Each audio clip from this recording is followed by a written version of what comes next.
Welcome to Category Visionaries, the show dedicated to exploring exciting visions for the future from the founders who are on the front lines building it. In each episode, we'll speak with a visionary founder who's building a new category or reimagining an existing one. We'll learn about the problem they solve, how their technology works, and unpack their vision for the future.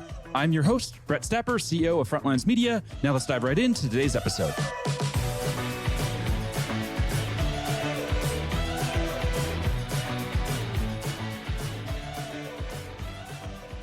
Hey everyone, and welcome back to Category Visionaries. Today we're speaking with Felix Rodriguez, CEO and founder of Finally.com, a finance automation platform that's raised over $110 million in funding. Felix, how are you? I'm doing great. Nice. I'm super excited to have you on. I want to go ahead and talk about your domain. So what I've found from my conversations with other founders is anytime you have a domain like this, there's always a story. So tell us, what's the story behind it?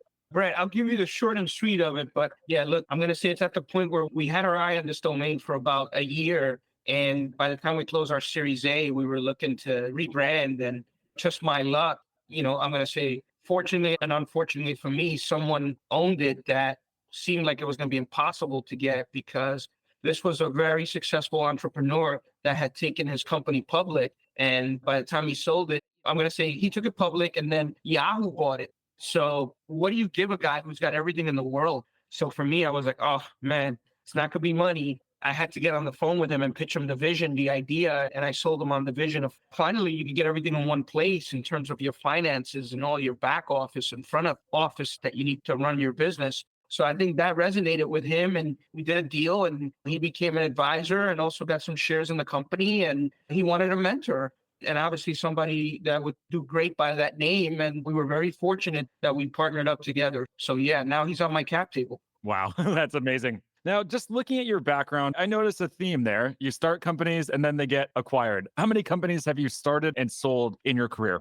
I'm going to say that was really early on, my first three. What I learned from that is building a team is really hard. So unless you're going really far, really long, you shouldn't take the exercise. So yeah, I'm going to say that it helped build a nice resume and definitely gave me a great experience. But looking back at it, I wish I would have probably maybe held on to it longer or maybe sold to a different buyer. That first one you started in 2003. How does starting a company back in 2003 compare to finally what you started in 2019? What's the biggest difference, would you say? Yeah, I would say there's no APIs in 2003. I don't think people knew what an API was. So if you're building anything, chances are you're probably building all of it yourself. You're taking like non-technology and archaic ways of doing things and try to build technology on top of it. That was really, really hard. Whereas today, you got all sorts of APIs and all sorts of fundamental things that allow you to build things. Even if you think about AI, when we first started with the company, we launched with AI 5 years ago and used that to get into 500 startups. But there weren't transformers and there weren't LLMs, and certainly not accessible. So yeah, I would say it's like starting a company back then with less APIs is probably super hard. So yeah, you got to build more. It's slower, more costly, and then less people that know how to do things, right? So everybody's doing things for the first time. So that makes it much harder. I would have to imagine back then as well, there was less competition, right? It sounds like the barrier to entry was much higher. What situation would you rather be in? Back in like the early 2000s where it was hard, but there was less competition, or now where it's easier, but there's dramatically more competition out there? I love superheroes and special powers. A power I would want is the ability to control time and maybe go back and forth. So I would love to take what I know now, go back and go build what I'm building. But maybe 50, 60% of it, 70% of it wouldn't be possible. So you almost got to be careful what you wish for. Now, one hard question I have to ask, because in the pre-interview, we were laughing that we have very similar statues in our offices. Who is your favorite historical figure of all time and why? Yeah, for me, I think it's quite easy. Alexander the Great, he, much like a startup, you're against tremendous odds. Usually they have better funding, better armies, they're ahead of you, larger teams, and you're going to war and you're fighting over some kind of territory or some kind of market share or some kind of product. So yeah, definitely I get a ton of inspiration from Alexander conquering and doing it with, I'm going to say, smaller numbers against all odds. I haven't watched the Netflix show about him yet. Have you watched it? And if so, what'd you think? I'm one episode in. It's been really tough lately, being able to just watch shows on Netflix. But yeah, that first episode seemed great. Nice. All right, I'll have to check it out. Your mind's Napoleon, as you can gather from that statue, and the movie that they just made with him was horrible. It was an absolutely terrible movie, so I was very sad to see this big figure that I kind of admire a lot. Movie was a disaster, so hopefully Alexander the Great is better for you. Yeah, it's definitely better. I mean, look, I think one of these great things about these historical figures is maybe one day you and I could go make the ideal movie for our characters that we love and historical figures. So hopefully there'll be another take on your guy, Napoleon. Yep. Let's hope. Let's hope. It's good motivation to build. Now, let's switch gears and let's talk about everything that you're building today. So, I'd introduced finally as a finance automation platform. Can you expand on that? What does the platform do? Who does it serve? And what kind of value does it bring to users? Yeah, I mean, in its simplest form, we're just trying to make things simple again. I think we live in a world where being a small business owner is hard. There's all these tools, all this software. It's never at the core of what you're doing. And it's actually getting harder, not easier. And I think part of it is the market, the way companies are built. I think people have spent just a ton of time building point solutions. Go build the best widget for this. But in the end, the user is kind of left in a bad place because how many apps do you have space for? So the idea for Finally is that you can get all your finance, your accounting, bookkeeping, checking done in one place. And certainly the vision for it is much broader, where as we grow and expand, you'll be able to just do a bunch of things there and deal with one vendor as opposed to dealing with 20 vendors and 20 different UIs and UXs and just being stressed out about it. Makes a lot of sense. Who were the early customers? You had mentioned, I believe, 500 startups there. What was that kind of profile of customer that you were initially targeting? And how did you know to begin with that segment? I would guess that there were a lot of different segments that you could serve. How did you know to serve that segment? I mean, I think for us, we've been focused on SMB since inception. So been dealing with everything from the A to Z on SMB since we started. And we've certainly found some best ones there and some that aren't as good. But what I can tell you is most businesses, 95, 98% of businesses need what we have. So it's just a question of making sure that your software and your systems and processes are able to handle that. This show is brought to you by Frontlines Media, a podcast production studio that helps B2B founders launch, manage, and grow their own podcast. Now, if you're a founder, you may be thinking, I don't have time to host a podcast. I've got a company to build. Well, that's exactly what we built our service to do. You show up and host, and we handle literally everything else. To set up a call to discuss launching your own podcast, visit frontlines.io/podcast. Now, back to today's episode. Now, I want to talk about trust because when you're dealing with a startup's finances like this, obviously trust is everything. I'm going to go ahead and say a company name. If you want me, I can remove it afterwards, but I was a Bench.co customer for about 5 years, and that platform went to complete crap, completely fell apart, was giving us wrong information, wrong numbers, and we stopped using them because of that. And how do you build trust with users so that they don't have those kinds of issues? Because once you start to have a trust issue with a platform like this, it's hard to continue using them. Yeah, I mean, I think, look, that's one of the challenges is definitely tough for the accounting and bookkeeping industry. So having good data, solid data, great data, and not being off by a penny is paramount. So I think for us, we've really focused on how we ingest that data and where that data is coming from. So it sounds like maybe you experienced something where there was either missing data or too much data, and it just gave you obviously wrong reports. So it just sucks. And I would say that it is part of the industry. We're working very hard on our side to make sure that ingesting the data is done in the best way possible, because I think that would definitely reduce errors. Yeah, makes a lot of sense. What types of segments are you looking at now? Is it always going to be SMB? Is the master plan to dominate SMB, or do you eventually want to move up to mid-market, to enterprise? What do the long-term expansion plans look like? Yeah, I mean, I think for us, we've been really good with SMBs and medium-sized businesses. So I think if we can just stay focused on those two verticals there, those two pillars, we can build a pretty successful company. When you think about winning that market, what's going to be key to your success there? How do you win the market? Obviously, there's probably a long list of things, but if you had to pick out a few things, what are those real keys to success? Yeah, look, I think it's all about team, building a great team, having a great vision, and being able to execute. So I think it just boils down to that. The best team is going to win with the best vision and the best execution. What's your secret sauce for recruiting team members? How do you get an amazing team? Because I'm sure every founder listening in is hearing that saying, makes sense. I want to have a great team too. How do you get a great team? Yeah, it's grinding 24/7 and being genuine and definitely making an effort to make things better and to leave this place a little better than we found it. So don't just go build the same damn thing everybody else is building, have a unique perspective on it and have conviction. Yeah. And if you're passionate about it, I think it's a natural attractant to other people. A players also like to be with A players. So if you're an A player, you're going to attract A players, so you got to just stay true to that. Let's talk a little bit about marketing. So, how would you describe the general marketing strategy and approach today? Yeah, I mean, I think for us is, there's a lot of things you can do out there. We certainly have a very open-minded way of testing and always be testing because there's a lot of channels out there you could test. So I think if you treat them like experiments every single time, you're going to be happy because the point of an experiment is just to see what works, what doesn't work, how well it works. So we've taken that approach to marketing. There's so many different things you can do. And if you have a testing mindset, I think you come away from it very encouraged. What's an example of a test that you ran that you thought was going to be successful and it didn't work out?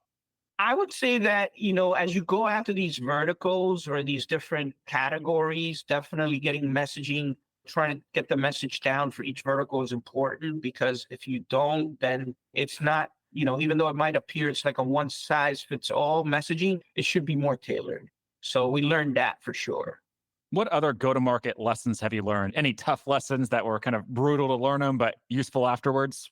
Yeah, I would say back to the messaging, right? Like if we just get better messaging, then conversion rates are better and CAC is lower and, success is found faster for the customer and also for your go-to-market team. How do you get messaging right, especially for you? When I'm looking at the platform, there's a lot of aspects. You have bookkeeping, expense management, corporate card, bill pay, invoicing, payroll. It goes on and on. There's a lot of components to the platform. How do you get messaging right when there's so much in the platform? Yeah, like for example, I would say like a dentist probably doesn't care about like invoicing. They don't invoice consumers that come in for their dental work. So definitely don't send a dentist messaging about sending invoices. They probably don't care about that. So that's why I think you got to verticalize the solution. That makes a lot of sense. What else from a marketing perspective? Or maybe let's talk about a test you ran that was a massive home run. What was a big home run test that you did? I'd say building an inside sales team has been our home run. Being able to not just focus on, I'm going to say PLG is also exciting, right? Because our product has that built in, but not forgetting that even though you may have some good PLG stuff going on, investing in sales is important. How do you build an inside sales team? What have you learned from that journey? I think it goes back to my first startup. We grew really, really fast. There's no way we do that without building a team and having cohesion and a single message and getting good at those things. So I think definitely processes, right? Having good processes and good systems that allows you to scale from one to as many as you need, right? So it's all about the process and the systems. This show is brought to you by the Global Talent Co., a marketing leader's best friend in these times of budget cuts and efficient growth. We help marketing leaders find, hire, vet, and manage amazing marketing talent for 50 to 70% less than their U.S. and European counterparts. To book a free consultation, visit globaltalent.co. And then who was that first hire that you made to lead building the team, or were you leading that sales team initially, or one of your co-founders? Yeah, I've been very lucky that I always get to lead that sales team because I always like to be the first sales rep, to be quite honest with you. I feel like if I could sell it myself, if I could solve someone's pain, then I can help teach others what's resonating in the market and with customers. So I think that's been really a superpower that I encourage every founder to try that because it helps you build your product. And then it also helps you onboard team members faster. And the truth is, you as a founder have a problem resonating or bringing the solution to market, others are going to have that problem as well. Do you still do sales, or are you completely out of sales now? No, I get pulled into bigger deals and I love to roll up my sleeves and stay connected to customers and see what kind of matches up with what a day in the life of a small or medium-sized business owner or operator is. I think that's really important as you continue to build product. With our own company, I just transitioned out of founder sales about 6 months ago, and I miss it. It was so much fun. I want to go back and start taking, just a few calls per week just because it's so fun. And I've heard that from other founders too, that when you eventually delegate that role, start building a team, that they miss it too. So glad to know that you're still doing some sales calls. Oh, yeah, absolutely. I mean, there's a lot of things you got to sell, right? You got to sell the product, you got to sell the vision, you got to sell new recruits. You got to sell investors. You got to sell your vision continuously. You're never going to stop. So I think if you don't keep that muscle warm, you're making it harder for yourself. When it comes to vision, which you just mentioned there, what is that vision? 5 years from today, what is finally going to look like? And what's your impact going to be for the segments that you serve? Yeah, I think we're going to bring simplicity back and make a beautiful product that saves people a ton of time, obviously money. And allows them to focus on what they do best, right? Let's go back to that dentist. You should just be focused on being a great dentist. You shouldn't have to worry about 20 different pieces of software that don't connect well together. And then as a business owner, you don't know what your levers are. You don't know where you stand and how your company is doing, and it's always behind. So I think we want to allow people to be in a better place and empower them with their own data and financials to make decisions to be able to grow and be successful. And when it comes to your competitive landscape or the competitive landscape, do you view it as platforms like Bench, for example, or do you view it more as like the local mom and pop bookkeeper? Is that the real competitor and getting them to move over to a platform? Or how do you think about the competitive landscape?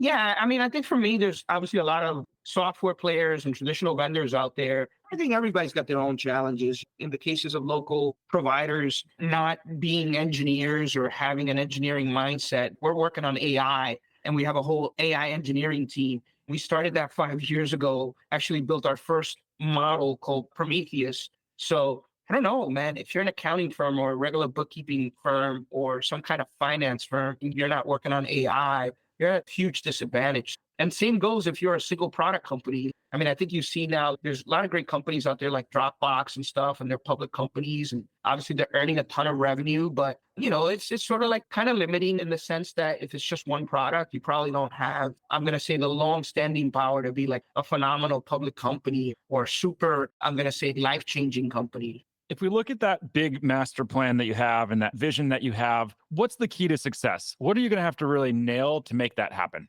I think it goes back to those three pillars, like just having a great vision, being a great recruiter, and then executing like crazy. What keeps you up at night? Maybe a better way to ask that as you think about making this vision a reality. What are you not necessarily losing sleep over, but what's top of mind? Speed. I only worry about speed. How do you go fast? Yeah. How do you go faster? You're always setting new records. You want to break those records and you want to go faster. How do you maintain that speed as the organization grows? I was just speaking with a founder earlier today, and we were talking about how in the early days, it's so easy to move fast because it's small, it's lean, you have a lot of momentum, and just going from 0 to 1, it's a lot easier. How do you maintain that speed and maintain that pace when you have a company that just keeps growing and growing and getting bigger and bigger? Yeah, I think some products are going to be challenging. Like for us, obviously, AI, SaaS, fintech. If it was just AI and SaaS, you could go super fast, super, super fast. But the minute you throw in some fintech stuff, right, adds complexity and regulatory stuff and compliance things. And you just got to be mindful of that speed in its right place is a good way to be. But for certain things, you can only go so fast, right? So that's sort of like the balance. Yeah, we're not just a software company. We're also a fintech company. And you can go as fast as you can with those two things. If it was just software, you can go really fast. But I think a world with just software is probably not that exciting. How do you think about your market category? In 5 years from today, is it going to be the world's leading #1 finance automation platform? Or how are you going to talk about that platform and that category in the future? Yeah, I mean, I think I just have a vision that's coming together, a platform of platforms. So yeah, I would say so. How do you build thought leadership with your target segments that you're after? Are you doing a lot of podcasts like this? Are you doing ghostwriting? Are you doing a lot of media? And what's the thought leadership playbook look like? Yeah, I mean, I think for us, it's just telling the story and the vision of how we see the world improving for SMBs and being able to create tools and beautiful software and simplicity. I think that's the key for us. And then how we do that is, I would say podcasts like this are definitely helpful, and we probably should do more there. So I think that's an area that we want to invest more in. What about growth? Obviously, you're a private company. You don't have to share anything that you're not comfortable with, but can you tease us with the type of growth and adoption that you're seeing? Yeah, I mean, I think for us, we're certainly talking to at least 1,000 new businesses a month that are interested in working with us. That's exciting because I could tell you when we first started, we were very lucky if we had 20 or 30 companies to talk to in a month. Wow. What about fundraising? So as I mentioned in the intro, over 110 million has been raised to date. What have you learned about fundraising throughout this journey and just, of course, all the other startups that you've started? Yeah, I mean, I think as founders, sometimes you think of this as rounds and you think of putting investors in these different buckets. And the truth is, you probably should be thinking that an investor could be any round investor because you don't know if they're going to go to another fund, start their own fund, or move up between funds, whether it's an early stage growth fund. And you should just be thinking about setting like targets right? Your vision, and then executing, and then being able to go back and tell that story and say, hey, remember I told you we were going to do this? Well, look, we're actually doing it. Here's what that looks like. I think that's sort of like, I'm going to say, my secret for fundraising, right? And outside of fundraising, let's just imagine that you're speaking with a founder. They're trying to bring technology to market in a similar space. So they're in the fintech space. What would be the number one piece of advice that you have to give them to increase their chances of success? Yeah, I probably just wouldn't start in fintech. I'd probably start with some kind of software and then figure out how to layer fintech in, just because fintech, it's very costly and takes a lot of time, rightfully so, right? There's a lot of rules there. So I think if you start with some kind of software that you can layer on fintech later, that's really great. What you really should be focused on is ways of getting customers. If you can figure out how to get customers, pipeline, I'm going to say pipeline over everything, then you can build something long-term. Amazing. Love the advice. All right, man, we are up on time, so we're going to wrap here. Before we do, if there's founders who are listening in that want to follow along with your journey, where should they go? I think our website's a good spot, and then just find me up on LinkedIn. I'm there all the time. Awesome. Thanks so much for taking the time. All right, great. Appreciate you, Brett. This episode of Category Visionaries is brought to you by Frontlines Media, Silicon Valley's leading podcast production studio. If you're a B2B founder looking for help launching and growing your own podcast, visit frontlines.io/podcast. And for the latest episode, search for Category Visionaries on your podcast platform of choice. Thanks for listening, and we'll catch you on the next episode.